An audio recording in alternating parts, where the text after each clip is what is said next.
सोलापुरातल्या श्री क्षेत्र पंढरपूर इथल्या विशेष पुनर्वसन धोरणाला राज्य मंत्रिमंडळाची मंजुरी. श्री विठ्ठल रुक्मिणी मंदिर परिसर आणि वाणिज्य संकुल आराखड्यातील 3,993 कोटी 90 लाख रुपयांच्या विकास कामांना गती मिळणार. पुण्यातल्या जायकवाडी प्रकल्प टप्पा 2च्या 6,477 कोटी 88 लाख रुपयांच्या आर्थिक तरतुदीला राज्य मंत्रिमंडळाची मंजुरी.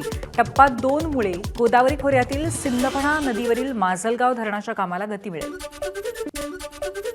पनवेलमधल्या तळोजातल्या नागरिकांचा भर पावसामध्ये सिडकोवर मोर्चा. दिवसभरामध्ये केवळ 10 मिनिटंच पाणी येत असल्यामुळे नागरिकांचा मोर्चा.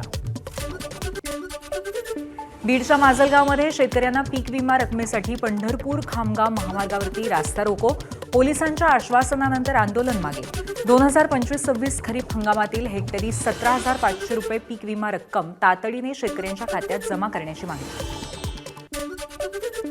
अहिल्यानगरमध्ये महापुरुषांच्या प्रतिमा विटंबनेच्या निषेधार्थ रास्ता रोको. आमदार संग्राम जगतापांसह 100हून अधिक जणांवरती गुन्हा दाखल. जमावबंदी आदेशाचं उल्लंघन केल्याचा आरोप. धुळ्यामध्ये एसआयआर प्रक्रियेमध्ये 96,678 मतदारांचा पत्ता नाही, तर 98% काम पूर्ण झाल्याचा प्रशासनाचा दावा. 40,000 स्थलांतरित, 14,000 मयत आणि 11,000 दुबार मतदार असल्याची माहिती. सांगलीतलं वारणा धरण 94% भरलं. धरणामध्ये 8,217 क्युसेकनं पाण्याची आवक. वारणा नदीपात्रामध्ये 5,900 क्युसेकनं विसर्ग. नदीकाठच्या गावांना सतर्कतेचा इशारा. भंडाऱ्यातले गोसेखुर्द धरणाचे 7 दरवाजे उघडले. 7 दरवाजांमधनं 33,340 क्युसेकनं पाण्याचा विसर्ग. गोसेखुर्द धरणाच्या पाणलोट क्षेत्रामध्ये पाऊस झाल्यामुळे पाणी पातळीत वाढ. रायगड इंदापूर वाढवण रस्त्याची चाळण. गावकऱ्यांची खड्ड्यातनं कसरत. तरुणाच्या व्हिडिओची सगळीकडे चर्चा.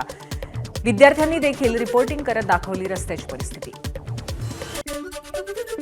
कल्याणमध्ये भटक्या कुत्र्यांच्या मोहिमेवरनं भाषिक वाद. परराज्यातल्या संस्थेला 3 महिन्यांचा ठेका दिल्यामुळे नागरिक संतप्त. महिला मराठीमध्ये बोलल्यावरती हिंदी में बोलो असं उत्तर. जळगावच्या पारोळा तालुक्यातील शिवरे दिगरमध्ये ग्रामसभेमध्ये घेरावानंतर ग्रामसेवकाचा मृत्यू. 5 जणांवरती सदोष मनुष्यवधाचा गुन्हा. एकाला अटक. ग्रामसेवक संघटनेचा ग्रामसभांवरती बहिष्काराचा इशारा. संत गजानन महाराज पालखीतल्या भाविकांना 3 लाख मोदकांचा महाप्रसाद. संत गजानन महाराज उपासना परिवाराकडनं मोदकांचा महाप्रसाद. आषाढी वारी करून पालखीचा परतीचा प्रवास. आज खामगाव इथे मुक्काम. नाशिकच्या त्र्यंबकेश्वरचा अभिनेता अजय देवगणने दर्शन घेतलं. श्रावण महिन्याच्या पार्श्वभूमीवर 20 वर्षांनंतर अजय देवगण त्र्यंबकेश्वरमध्ये. नागरिकांची मोठी गर्दी. उत्तर प्रदेशातल्या किसनगडमध्ये मुलाने आपल्या वडिलांना कावडीत बसवून 6 दिवस पायी प्रवास केला. त्यामुळे गावकऱ्यांनी त्याला कलियुगाचा श्रावण कुमार असं म्हटलंय. गिरीधारी बावरी असं या मुलाचं नाव आहे. मुलगा आणि त्याचे वडील पुष्कर राजचे पवित्र पाणी घेऊन गावी परतले. उत्तर प्रदेशातल्या अमेठी जिल्ह्यातल्या कोचित इथल्या तानेश्वर महादेव मंदिरामध्ये हेलिकॉप्टरमधनं पुष्पवृष्टी करण्यात आली. भाविकांवरती हेलिकॉप्टरमधून पुष्पवृष्टी करून स्वागत केलं. परिसर हर हर महादेवाच्या जयघोषाने दुमदुमला. बेल्जियममध्ये लागलेली आग अजूनही धुमसतेय. वाऱ्यामुळे आग पसरलेली आहे आणि आगीमध्ये फाग्रेस परिसरातल्या 30 चौरस किलोमीटरवरचं जंगल जळून खाक झालंय. आगीवरती नियंत्रण मिळवण्यासाठी हेलिकॉप्टरच्या माध्यमातून प्रयत्न सुरू आहेत. अग्निशमन दलाचे जवानही प्रयत्न करत आहेत.